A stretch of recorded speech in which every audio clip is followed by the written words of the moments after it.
Rising Bharat में आप सभी का स्वागत है। हमारे साथ खुद नितिन गडकरी साहब मौजूद हैं। बहुत बहुत शुक्रिया हमारे लिए आपने वक्त निकाला। और अभी हम बहुत ही क्विक कुछ क्वेश्चंस कर रहे हैं। एक सवाल मेरा होगा, थोड़ा सा सीरियस होगा क्योंकि आप, मुझे पता कि आप भी ऑटोमोटिव इंथुजियास्ट हैं।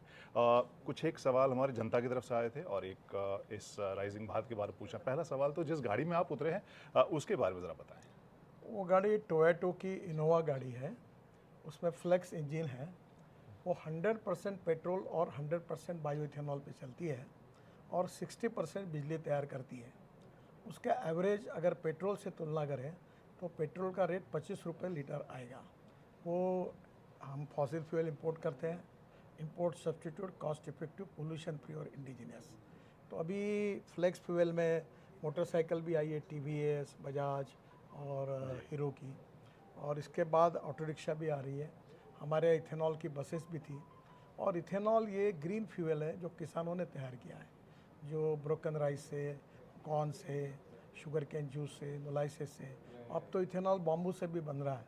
तो ये नया रोजगार ग्रामीण क्षेत्र में खड़ा करेगा, वहाँ वेल्थ क्रिएट होगी और देश का इंपोर्ट बचेगा और देश को प्रदूषण से मुक्ति मिलेगी। इसलिए मैं अल्टरनेटिव फ्यूल और बायो फ्यूल का बहुत प्रचार करते रहता हूँ। बिल्कुल। और आप जो है पूरे कार इंडस्ट्री, पूरे ऑटोमोटिव इंडस्ट्री को ड्राइव करते हैं, लेकिन खुद आप कौन सी गाड़ी चलाना सबसे ज़्यादा पसंद करते हैं? मैं हाइड्रोजन की गाड़ी में भी चलता हूँ यहाँ, जो उसका नाम है मिराई। वो मिराई मीन्स फ्यूचर। तो हाइड्रोजन की गाड़ी पे भी घूमता हूँ, फिर इथेनॉल की गाड़ी पे और इलेक्ट्रिक की गाड़ी घूमता हूँ। अब मैं पेट्रोल डीजल के गाड़ी में नहीं बैठता क्योंकि वैसे मैं बुलेट प्रूफ, क्योंकि मैं Z+ में हूँ, तो मेरे साथ वो बुलेट प्रूफ गाड़ी है, वो अभी तक इसमें नहीं बनी है। पर मैं प्रायोरिटी वाइज अल्टरनेटिव फ्यूल और बायो फ्यूल को यूज़ करता हूँ। और एक इम्पॉर्टेंट चीज़ है जी। कि 16 करोड़ का फॉसिल फ्यूल इंपोर्ट करना, ये देश की इकोनॉमी को जैसे बड़ा चैलेंज है, उससे भी बड़ा चैलेंज है कि air pollution and water pollution हमारी सबसे बिग कंसर्न है।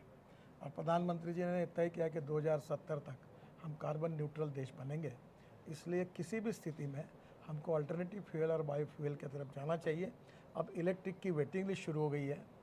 मैं 5 साल के अंदर ट्रांसपोर्ट मंत्री करके उम्मीद करता हूँ कि देश के सब शहरों की बसेस इलेक्ट्रिक भी होगी। एक सवाल थोड़ा सा इंडस्ट्री से जुड़ा हुआ है क्योंकि मैं उस इंडस्ट्री से को कवर करता हूँ। जो स्ट्रॉन्ग हाइब्रिड गाड़ियाँ हैं उसके ऊपर जो टैक्सेशन की बात शायद सोची जा रही थी, पहले जो स्ट्रॉन्ग हाइब्रिड या हाइब्रिड गाड़ियाँ आती थी, अभी जो आई हैं, दोनों में फ़र्क है, तो क्या उसके ऊपर भी हम देखेंगे कम होते हुए टैक्स? मैं आपको निश्चित रूप से ये बात बताना चाहूँगा कि इलेक्ट्रिक पर 5% GST है और ये जो हाइब्रिड है इसके ऊपर 48% है। जी। और आने वाले समय में ये लगभग इलेक्ट्रिक जैसी है क्योंकि 60% तो बिजली पे चल रहा है। जी। और ये अल्टरनेटिव फ्यूल है, ये किसानों का है, तो ये इंडिजिनस है, पोल्यूशन फ्री है।